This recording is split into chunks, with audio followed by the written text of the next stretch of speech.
નમસ્તે મિત્રો, education hub 354 ચેનલમાં તમારું સ્વાગત છે. આજે આપણે ભણીશું ધોરણ 7ની ગણિતની પાઠ્યપુસ્તકનું ચેપ્ટર 4 સાદા સમીકરણ, એનું સ્વાધ્યાય 4.2. પ્રશ્ન 1. ચલને અલગ કરવા માટેનું પ્રથમ પગલું કહો અને પછી ઉકેલ શોધો. પહેલો પ્રશ્ન છે x - 1 = 0. હવે અહીંયા 0 છે તો બંને બાજુ આપણે -1 છે તો બંને બાજુ આપણે +1 ઉમેરતા -0 થશે, આ બાજુ 1 મળશે. બીજી રકમ છે x + 1 = 0. હવે અહીંયા +1 છે તો આપણે બંને બાજુ -1 ઉમેરીશું તો બંને બાજુ -1 ઉમેરતા આપણને જવાબ મળે છે x = -1. અથવા આપણે અહીંયા ડાયરેક્ટ પણ કરી શકીએ કે અહીંયા બરાબરની ડાબી બાજુ +1 છે તો એને આપણે x શોધવાના છે તો આપણે એને જમણી બાજુ લઈ જઈએ તો પ્લસના માઇનસ થઈ જાય તો આપણને સીધા -1 જવાબ મળી જાય. C x - 1 = 5. હવે અહીંયા -1 છે તો બંને બાજુ આપણે +1 કરીશું કારણ કે આપણે અહીંયા x શોધવાનો છે માટે. તો બંને બાજુ +1 કરતાં અહીંયા x મળશે અને અહીંયા 6 મળશે. x = 6. આગળ ડી x + 6 = 2. હવે અહીંયા +6 છે તો આપણે અહીંયા -6 કરીશું તો માટે x બરાબર આપણને અહીંયા મળશે -4. 6માંથી 2 ગયા તો -4. ઈ છે y - 4 = -7. હવે y બરાબર અહીંયા -4 છે તો -4 એટલે કે બંને બાજુ +4 ઉમેરતા y બરાબર આપણને -3 જવાબ મળે છે. બીજી રકમ છે y - 4 = 4 એટલે કે અહીંયા -4 છે તો બંને બાજુ આપણે +4 ઉમેરતા જવાબ આપણને y બરાબર 8 મળે છે. જી y + 4 = 4. હવે અહીંયા +4 છે તો બંને બાજુ -4 ઉમેરતા તો અહીંયા આપણને જવાબ મળે છે y બરાબર 0. H y + 4 = -4. હવે આ +4 છે માટે આપણે બંને બાજુ -4 ઉમેરીશું તો અહીંયા માઇનસ પ્લસ થશે માટે -8. y બરાબર -8 મળશે. પ્રશ્ન 2. ચલને અલગ અલગ કરવા માટેનું પ્રથમ પગલું કહો અને પછી ઉકેલ શોધો. પહેલી રકમ છે કે 3l = 42. હવે આપણે પહેલા પ્રશ્નમાં પ્લસ માઇનસ જોયા હતા, અમે ગુણાકાર ભાગાકાર જોઈશું કે કેવી રીતે એમાંથી ચલ આપણે અલગ કરી શકીએ. તો જે ચલની જોડેનું જે પદ છે એમાં છે 3l. હવે ચલને એકલો કરવા માટે આપણે અહીંયાથી 3ને કાઢવા પડે તો એ 3ને અહીંયાથી ભાગવા માટે ગુણાકારમાં છે તો એના માટે આપણે છેદમાં પણ 3 લાવવા પડે. માટે અહીંયા આપણે કરીશું કે અંશમાં 3l છે તો આપણે બંને બાજુ છેદમાં 3 વડે ભાગતા તો બંને બાજુ આપણે છેદમાં 3 લખી દઈએ તો આ 3 ચેકી જાય માટે l આપણને મળશે અને અહીંયા 3 અને 42નો ભાગાકાર એટલે આપણને જવાબ 14 મળે. 14 * 42. બીજી રકમ છે b / 2 = 6. હવે અહીંયા આપણે બીને એકલા કરવાના છે પણ બીના છેદમાં 2 છે તો છેદમાં 2 છે તો આપણે અંશમાં 2 વડે ગુણીશું માટે બંને બાજુ આપણે 2 વડે ગુણતા તો 2 વડે ગુણતા આપણને b બરાબર 12 મળે છે. આ 2 ચેકાઈ જશે તો b બરાબર 12 મળશે. ત્રીજી રકમ છે pના છેદમાં 7 = 4.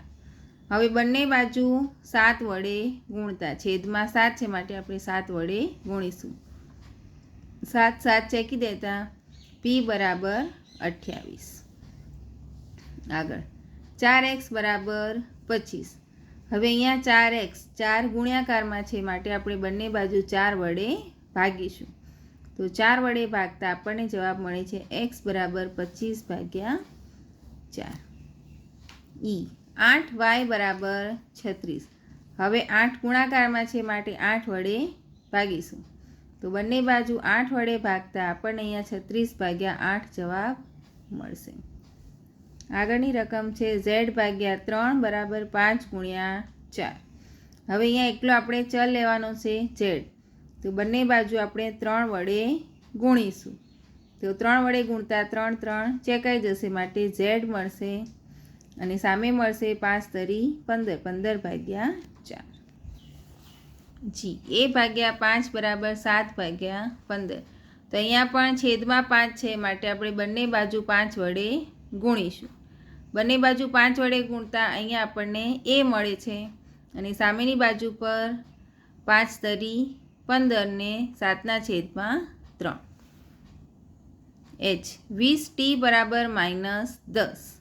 હવે 20t માટે છેદમાં આપણે બંને બાજુ 20 વડે ભાગીશું. તો અહીંયા આપણને બંને 20 ચેકતા t મળે છે અને સામે 10ના ભાગ્યા 20 થશે, માટે 10 દુ 20 થશે, 1ના છેદમાં 2. હવે પ્રશ્ન 3 કે ચલને અલગ કરવાના પગલાં કહો અને પછી તેનો ઉકેલ શોધો. તો જે આપણે આગળ સરવાળા અને બાદબાકીને ગુણાકાર ભાગાકારનું જે પદ જોયા એ આપણે અહીંયા બંને ભેગા પદ મૂકીને સમીકરણ ઉકેલવાનું છે. પહેલી રકમ છે 3a - 2 બરાબર 46. હવે સૌથી પહેલાં અહીંયા -2 છે, તો આપણે બંને બાજુ +2 ઉમેરતા તો અહીંયા આપણને 3n મળશે અને સામે મળશે +2 ઉમેરતા 46 ને 2 48. હવે અહીંયા આપણે n શોધવાનો છે, માટે 3n છે, તો 3 વડે બંને બાજુ આપણે ભાગીશું. તો બંને બાજુ 3 વડે ભાગતા અહીંયા આપણને ચલ n મળે છે અને અહીંયા 48 ભાગ્યા 3, માટે 16 તરી 48, n બરાબર 16 જવાબ મળે છે. આ એક રીત છે અને બીજી રીતે પણ આપણે આને કરી શકીએ કે અહીંયા રકમ આપી છે 3n - 2 બરાબર 46. તો હવે આપણને ખબર છે કે આપણે આમાંથી 3n ને અલગ nની રકમ આપણે શોધવાની છે. તો 3nની જોડે શું વધારાની રકમ છે, તો કે -2. તો એ -2ને આપણે બરાબરની સામેની બાજુ લઈ જઈએ. તો બરાબરની સામેની બાજુ લઈ જતાં માઇનસનો પ્લસ થશે, માટે +2 મળશે. તો અહીંયા આપણને મળે છે 3n બરાબર 48. હવે અહીંયા આપણે એકલા nની કિંમત શોધવાની છે. તો nના ગુણકમાં 3 છે, તો 3ને આપણે બરાબરની સામે લઈ જવા હોય તો ગુણાકારમાં છે, માટે ભાગાકારમાં આવશે. ભાગાકારમાં હોય તો ગુણાકારમાં, ટૂંકમાં અંશમાં હોય તો છેદમાં આવે ને છેદમાં હોય તો અંશમાં જાય, માટે અહીંયા 48 ભાગ્યા 3 મળે છે. તો n બરાબર 16, 16 તરી 48. બીજી રકમ છે 5m + 7 બરાબર 17. તો અહીંયા આપણે 5m શોધવાના છે, માટે એની પાસે સૌથી પહેલાં 7 છે +7, એને આપણે બરાબરની પેલી બાજુ લઈ જઈએ. તો +7 ના -7 થશે. હવે 17માંથી 7 ગયા તો 10, માટે 5m બરાબર 10. હવે અહીંયા આપણે m શોધવાના છે, માટે આ 5ને આપણે ભાગાકારમાં લઈ જઈશું. તો 5 દુ 10, m બરાબર 2 મળે છે. ત્રીજી રકમ છે 20p ભાગ્યા 3 બરાબર 40.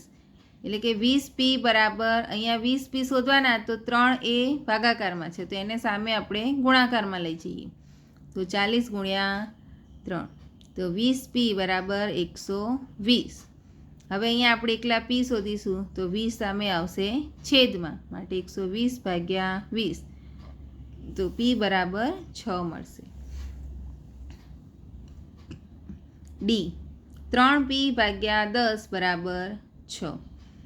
હવે છેદમાં જે 10 છે ને આપણે સામે લઈ જઈશું 6ની જોડે, તો એ થશે ગુણાકારમાં, માટે 3p બરાબર 6 ગુણ્યા 10. તો અહીંયા મળે છે 3p બરાબર 60.